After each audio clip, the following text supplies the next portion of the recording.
வராகி தாயின் சக்தி வாய்ந்த சத்திய வாக்கு இது. என் தங்கமே, உன்னை சுற்றி எந்த நிகழ்வுகள் நடந்தாலும் அதை உனக்குள் எதிர்மறையாக நீ எடுத்துக்கொள்ளாதே குழந்தையே. எல்லா நிகழ்வுகளோடும் உன் வாழ்வை நீ பொருத்தி கொள்ளாதே. ஆனால் உணர்ந்து கொள், செய்யும் வினைகள் எல்லாம் திரும்ப வரும் என்று. அதனால் நல்ல வினைகளை தேர்ந்து செய், தீய வினைகளை குறைத்து கொண்டு வா. நேர்மறை எண்ணங்களை உனக்கு துணையாக கொண்டு நட. எல்லாவற்றையும் உன்னிப்பாக கவனி. உனக்கான வாய்ப்பு சிலவற்றில் ஒளிந்து இருக்கும். அதை உனக்கு நான் உணர்த்துவேன். அதை பற்றி கொண்டு நீ மேலே வருவாய். நம்பிக்கையோடு இருப்பாய். தைரியமும் தன்னம்பிக்கையும் தான் உன்னுடைய ஆயுதம். அதை ஏந்தி நிற்பாய் என் குழந்தையே. நீ வணங்கும் தெய்வமான நான் உனக்கு என்றும் துணையிருப்பேன். பற்றுகள் எல்லாம் போன பிறகு தெரிய வரும் உண்மை சொரூபம் ஒன்றினால்தான் ஒருவனுக்கு நிரந்தர ஆனந்தம் உண்டாகும். அது கிடைக்கும் வரை ஒரு மரத்தின் இலைகளுக்கு ஊடே அவ்வப்போது தெரியும் சூரியன் போல ஆனந்தம் வந்து போகும். நமக்கு பிடித்தது கிடைக்கும் போதும் பிடிக்காதது வராத போதும் ஒரு இடைப்பட்ட ஆனந்தம் வந்து பிறகு அதே போல அதே நிலைமை இன்னொன்று பொருளை பற்றி வந்து போகும். உலக விஷயங்கள் எதை எடுத்துக்கொண்டாலும் இந்த மாதிரியான ஆனந்தம் தேடல் என்ற சுழற்சியில் சென்று கொண்டே இருக்கும். இதைத்தான் நாம் நம் வாழ்க்கையின் அனுபவங்கள் என்று சொல்லிக் கொள்கிறோம். எதிலும் திருப்தி இல்லை, ஆனாலும் எதையும் விடவும் மனமும் இல்லை என்று வாழ்ந்து கொண்டிருப்பவர்கள்தான் நம்மில் பலரும். உலக விஷயங்களில் பற்று என்பதே அனைத்தின் தொடக்கமும் என்பதை உணர்ந்து அவைகளின் மேல் பற்று வைக்காமல் வாழ்வதே ஆன்மீக பயிற்சியின் முதல் அடி. உள்ளதை உள்ளபடி பார்க்க வேண்டும் என்றால் பார்ப்பவர்களும் பார்க்கப்படும் பொருளுக்கும் இடையில் திரை போன்று எதுவும் இருக்கக்கூடாது. தற்போதும் நம் மனது ஒரு திரை போன்று இருப்பதால் நாம் பார்ப்பது எதுவும் அவை உள்ளது போல தெரிவது கிடையாது. முதலில் மனதின் மேல் படிந்துள்ள தொன்று தொட்டு வளர்ந்துள்ள பற்றுகள் விலகினால் பற்றற்ற மனதிற்கு ஒரு இடைவிடாத ஆனந்தம் கிடைக்கும். அதுதான் ஒருவனின் உள்ள நிலையை தெளிவுபடுத்தி காட்டும்.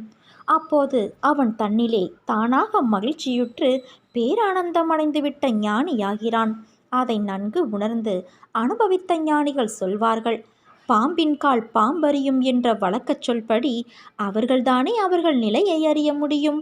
கஷ்ட நஷ்டங்கள் என்பது வாழ்வின் ஒரு பகுதிதான் என்பதை தீர்க்கமாக புரிந்து கொள். அதுவே வாழ்க்கை கிடையாது.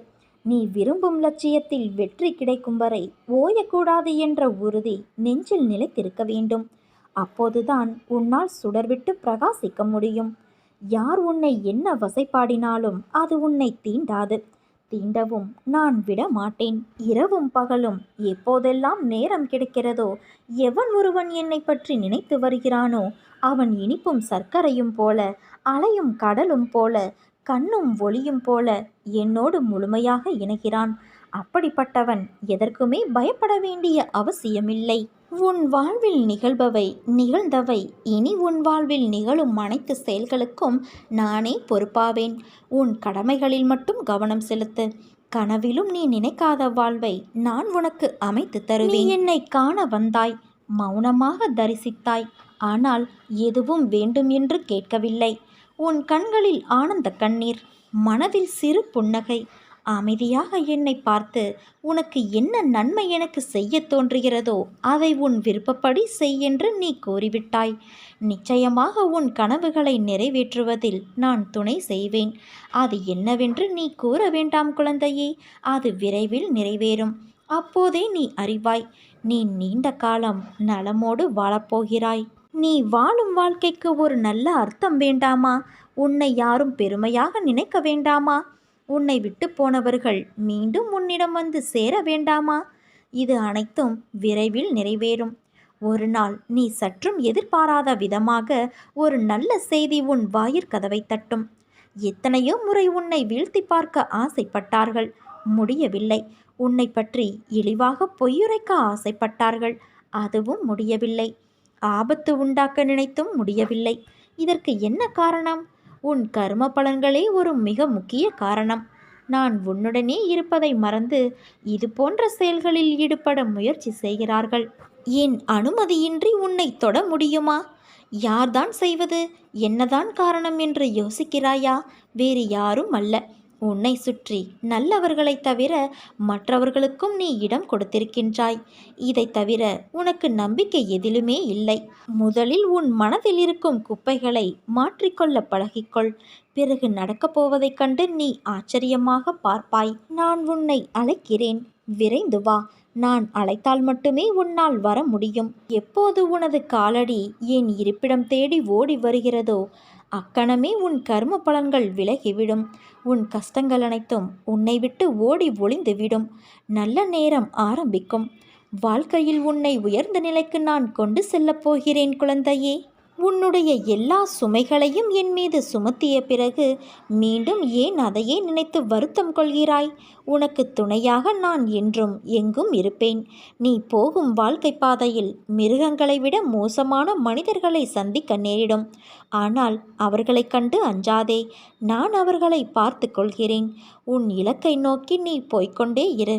உனக்கு துணையாக நான் நிற்கின்றேன். உன் மீது வீண் பழி விழுந்தாலும் கவலைப்படாதே. அவர்கள் அனைவரும் உன்னை வீழ்த்த வேண்டும் என்றே நினைக்கிறார்கள். அவர்கள் முன் உன்னை வெற்றி பெற வைத்து கம்பீரமாக நிற்க வைக்கவே நான் இங்கு போராடி கொண்டு இருக்கிறேன். அதனால் நம்பிக்கை இழந்து கலங்காதே குழந்தையே. என்னால் இதை செய்ய முடியாது என்று எந்த ஒரு காரியத்திலும் நீ நம்பிக்கை இழக்காதே. உன்னை வழிநடத்த நீ வணங்கும் தெய்வம் நான் இருக்கும்போது வீணான கவலை எதற்கு உனக்கு? உனக்கு நிச்சயம் வெற்றி கிடைக்கும். உன் அம்மாவாக அப்பாவாக நான் என்றும் துணையிருப்பேன். என் பரிபூரண அருளும் ஆசீர்வாதமும் அன்பும் பெற்ற என் செல்ல குழந்தை நீ. என் தங்கமே, உன்னை கீழ்த்தனமாக நடத்துபவருக்கு நீ நன்றி சொல்லத்தான் வேண்டும். ஏனென்றால் உன்மேல் இருக்கின்ற முன்ஜென்ம கர்மம் என்கின்ற அழுக்கினை அவர்கள் சுத்தம் செய்கிறார் என்பதுதான் உண்மை. இன்னும் சில நாட்களில் அனைத்தும் மாறும்.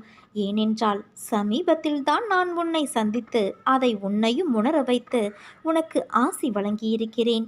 யார் உன்னை வெறுத்தார்களோ, யார் உன்னை உதாசீனப்படுத்தினார்களோ, யார் உன் நம்பிக்கையை கெடுத்தார்களோ அவர்களின் தலைக்கணம் இன்னும் சில நாட்களில் மண்ணோடு மண்ணாகிவிடும். அவர்கள் முன் நீ மேன்மேலும் வளர்ச்சியடைந்து உன் வாழ்வில் வெற்றி பெறப்போகிறாய். கவலைப்படாமல் இரு. உனக்கு துணையாக நான் இருக்கிறேன். கோபம் வேண்டாம் குழந்தையே. உனக்கு வரும் அனைத்தையும் நீ வணங்கும் தெய்வமான நானே ஏற்பேன். என் அனுமதி இல்லாமல் உனக்கு எதுவும் நடக்காது. அனைத்தும் இன்னும் சில நாட்களில் பொடி பொடியாக போகிறது. உன் மனம் தெளிவாகும்.